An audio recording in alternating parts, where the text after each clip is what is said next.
ওর কথা কিচ্ছু মনে করবেন না মা। রাগের মাথায় কি বলেছে মাথার ঠিক নেই। Please please.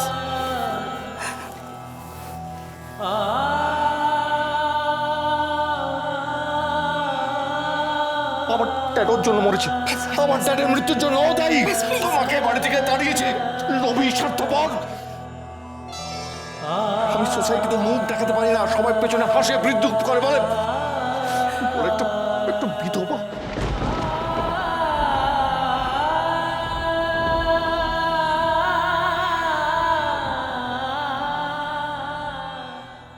হ্যাঁ, আমি তোরার বিয়েতে যাব আঙ্কেল।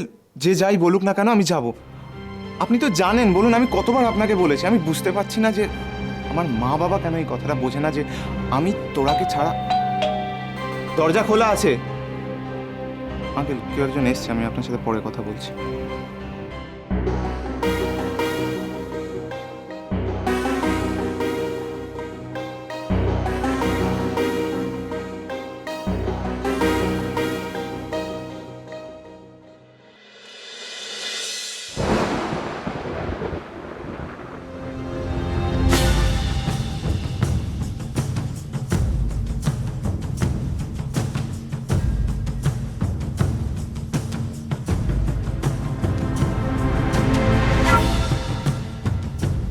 আন্টি, আপনি? আমি তোমার কাছে এসেছি। অবাক হচ্ছ? কিন্তু আপনি ঠিকানা পেলেন কোত্থেকে? ও, তোরা দিয়েছে। ওম, তুমি আমার ছেলের মতো। আমি কি কোনোদিন তোমার কোনো ক্ষতি করেছি? তোমাদের কারো কোনো ক্ষতি করেছি? তাহলে কেন এসব হচ্ছে ওম?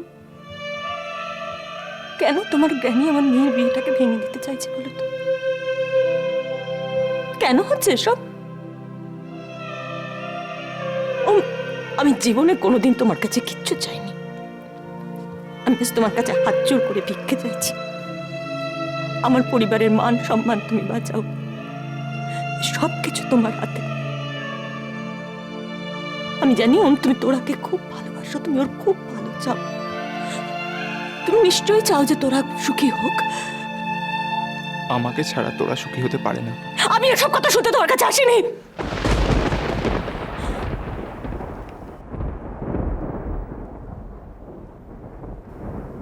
আমি তোমাকে বোঝাতে এসেছি ওম। আমাদের মতন মধ্যবিত্ত পরিবারে মেয়ের বিয়ের মানে বোঝো। অনেক কষ্ট করে অনেক বড় আয়োজন করা হয়েছে। আমাদের এই সমস্ত কিছু ভেঙে দিও না। তুমি যদি সত্যি ভালো ছেলে হও, তোমার বিয়েটাকে ভেঙে দিও না।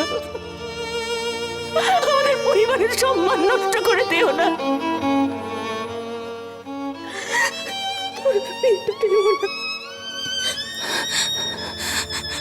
যদি সত্যি তোর আর বিয়ে ভেঙে যায়, তাহলে এই মায়ের অভিশাপ লাগবে তোমাদের পরিবারে।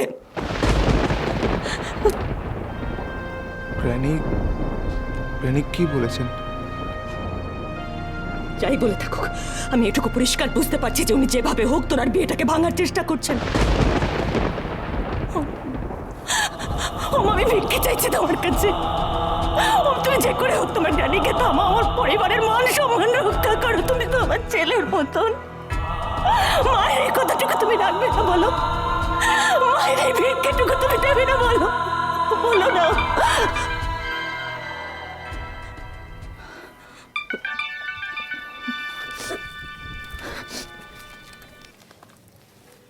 হ্যাঁ বলো।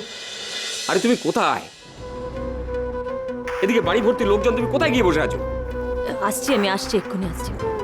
আরে আসছি তো বুঝলাম, তুমি আছো কোথায়? আছি বলছি তো, আসছি। আমি ওই ঘোষবাবুদের ফ্ল্যাটে আছি, আসছি এক্ষুনি। তাড়াতাড়ি এসো।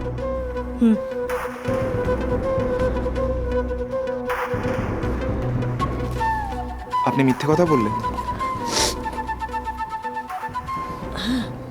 বললাম তো, যে মিথ্যে মানুষের মঙ্গল করে, সংসারের শান্তি আনে, তাতে কোনো অপরাধ হয় না।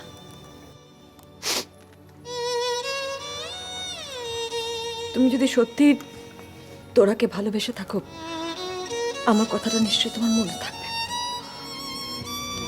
আন্টি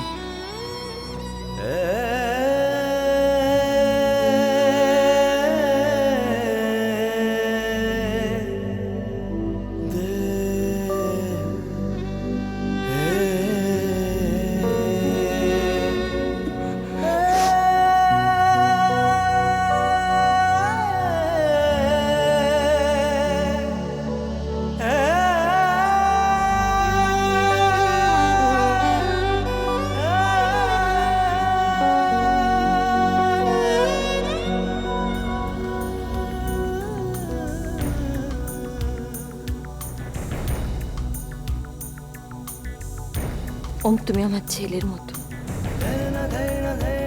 আমি কি কোনোদিন তোমার কোনো ক্ষতি করেছি? তোমাদের কারোর কোনো ক্ষতি করেছি?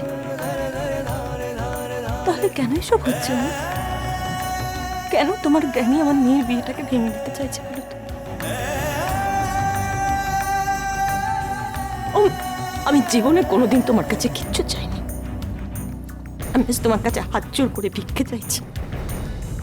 আমার পরিবারের মান সম্মান তুমি বাঁচাও, সব কিছু তোমার হাতে।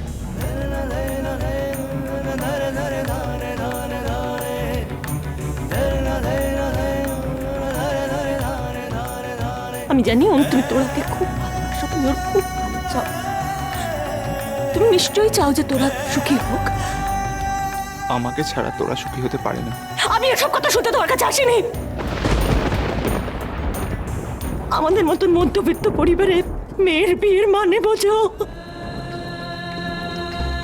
অনেক কষ্ট করে অনেক বড় আয়োজন করা হয়েছে। আমাদের এই সমস্ত কিছু ভেঙে দিও না। তুমি যদি সত্যি ভালো ছেলে হও, তোমার বিয়েটাকে ভেঙে দিও না। আমাদের পরিবারের সম্মান নষ্ট করে দিও না।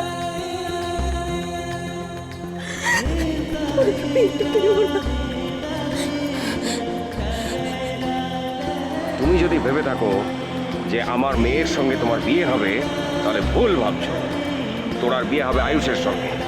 আমার বাড়ি ভর্তি লোকজন, সমস্ত আয়োজন সম্পূর্ণ। এখন বিধাতা ছাড়া কেউ এই বিয়ে ভাঙতে পারবে না। চলো।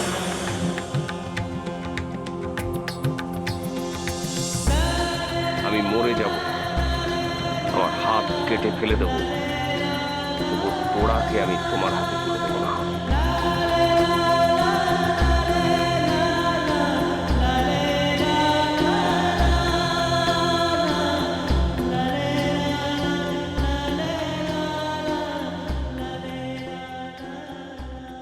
ওই এতক্ষণ এলে, ঘোষবাবুর ফ্ল্যাট থেকে আসতে এত সময় লাগে? হ্যাঁ, একটু দেরি হয়ে গেল। ওই বিয়ের নিয়ে নানা রকম আলোচনা হচ্ছিল। হ্যাঁ, তোমরা মেয়েরা ওই করো, একটা উৎসব অনুষ্ঠানের খবর পেলেই আলোচনা করতে বসে যাও। শাড়িটা কেমন হলো, গয়নাটা কেমন হলো। এদিকে তোমার দিদি সবাইকে খেতে দিচ্ছেন। তাতে কি হয়েছে? কি দিচ্ছে তো দিচ্ছে। না, কেন দেবে? বাড়িটা তো তোমার, দায়িত্ব তো তোমার। ঠিক আছে বাবা, আমি যাচ্ছি।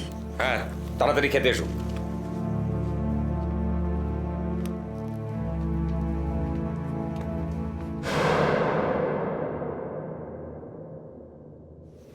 তুমি ঘোষ আঙ্কেলের ফ্ল্যাটে যাওনি মা? তুমি ওমের সঙ্গে দেখা করতে গেছিলে। তা হলো ওমের সঙ্গে দেখা? এসব নিয়ে তোমার মাথা ঘামাতে হবে না।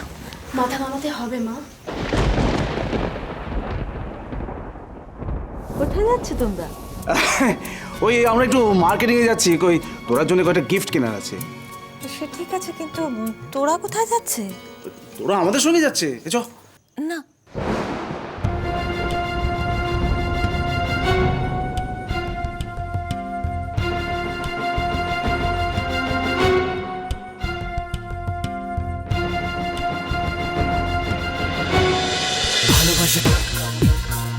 ভালোবাসা